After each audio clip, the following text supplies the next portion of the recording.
बिल्कुल साहब, जिस तरह से आपने बहुत बड़ा एक आरोप लगाया है, पंजाब में मुख्यमंत्री स्वास्थ्य बीमा योजना में करोड़ों की ठगी, आखिर मामला क्या है?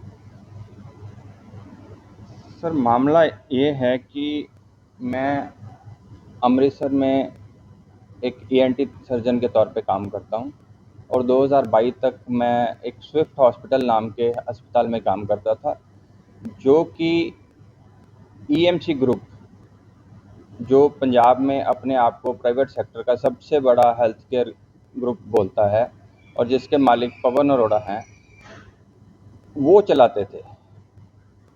मैं जब वहाँ काम करता था तो मेरे को भनक लगी कि कुछ उधर घपला चल रहा है। तो मैंने उसके लिए पवन अरोड़ा से बात करी कि यहाँ पे सब कुछ ठीक नहीं चल रहा है। तो उन्होंने मेरी बात का ध्यान नहीं दिया, पर धीरे धीरे मेरे पास सूचनाएं और कुछ ठोस सबूत मेरे हाथ में लगे, जिससे मुझे लगा कि यहाँ पे सब कुछ ही गोलमाल है।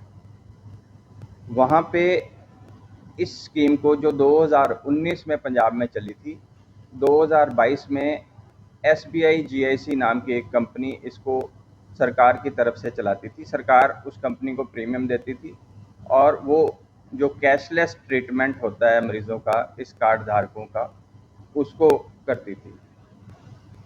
तो जो ये कैशलेस ट्रीटमेंट था, उसके कंपनी ने ये बोला कि 2022 में शुरू में कि हमारे पास इतने ज़्यादा क्लेम आ रहे हैं कि ये स्कीम हमारे लिए पॉसिबल ही नहीं है कि हम इसके लिए सारी भरपाई कर सकें। और 25 फरवरी 2022 को वो कंपनी बीच में ही काम छोड़ के भाग गई, ये इल्ज़ाम लगा के कि अस्पतालों ने बहुत ज़्यादा क्लेम डाले हैं। तो एक्चुअल में ये तब से ये स्कीम डामाडोल सी चल रही है, पर इसका जो मुख्य कारण है वो इसी स्कैम जो मैं आपको बताने जा रहा हूँ उसमें है कि मेरे हाथ में कुछ रसीदें लगी, कुछ कंप्यूटर की एंट्रियां लगी, जिसमें कि मरीजों से, जो आयुष्मान कार्ड के धारक मरीज थे, उनके पास से कैश लिया जा रहा था। और वो रसीदें, ये पूरा एक बंडल है। बताइए कौन से पैसे? सो ये कुछ महीनों की रसीदें हैं और इतने कागज़ हैं। इसके अलावा ऐसा पाया गया कि फर्जी रिपोर्टें, जो अस्पताल के अंदर की लैब, जो पवन अरोड़ा जी द्वारा संचालित अस्पताल था, उसके अंदर की लैब से ही बनवा के, वो फर्जी रिपोर्टें बनवा के क्लेम डाला जाता था सरकार के पोर्टल पे। और ऐसा मैं नहीं बोल रहा हूँ, सरकार की तरफ से जो इंस्पेक्शन टीमें आई, उन्होंने ये चिट्ठियाँ, जो स्टेट हेल्थ एजेंसी की एंटी फ्रॉड यूनिट है, उसको लिखी और इसमें केस नंबर तक डले हुए हैं। और इसमें लिखा गया एग्जाम्पल के तौर पे कि किसी मरीज़ की, मान लीजिए, टीएलसी जो है वो 6900 है, तो उसको एक्चुअल में वो 6900 है अगर आप लैब का रिकॉर्ड देखें, और जो पोर्टल पे डाली गई वो 16900 डाली गई। और इस काम को करते हुए उस जांच एजेंसी ने इनको रंगे हाथों पकड़ा। इसके बावजूद भी कोई भी क्रिमिनल एक्शन इनके अगेंस्ट नहीं हुआ। अब ये क्यों नहीं हुआ, ये जांच का विषय है, सरकार को इसमें देखना है।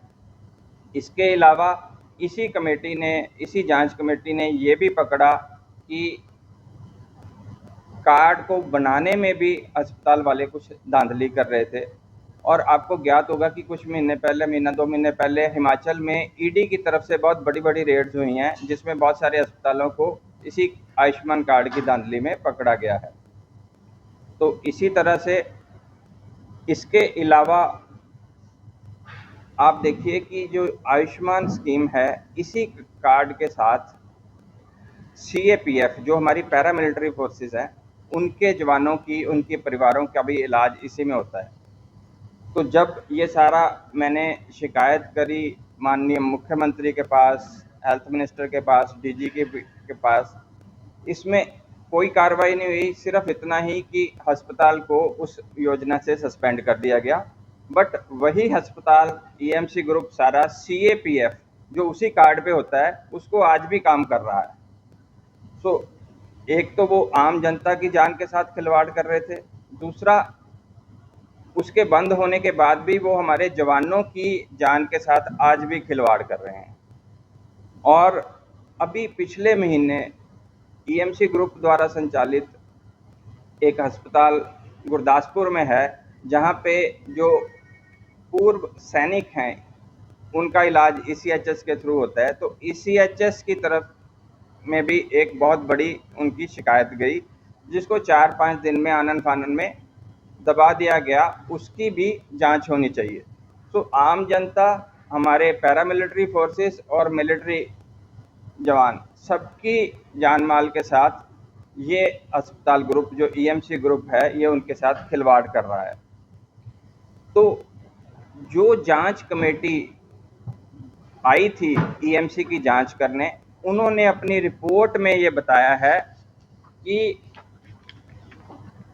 जब उन्होंने लेबॉर्ट्री का रिकॉर्ड मांगा तो अस्पताल ने उनको रिकॉर्ड हैंड ओवर करने से मना कर दिया। ये डॉक्यूमेंटेड है, ये जो स्टेट एंटी फ्रॉड यूनिट को चिट्ठी भेजेगी मेडी असिस्ट की तरफ से, जो उनकी जांच कमेटी आई थी।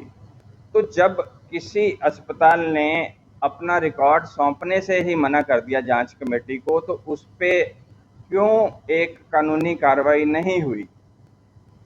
ये कंप्लेंटें मैंने 2022 के शुरू में करी थी, मार्च अप्रैल में, और आज 2 साल हो गए हैं उस बात को। और आज मैं चंडीगढ़ इसलिए आया हूँ कि मेरी आवाज़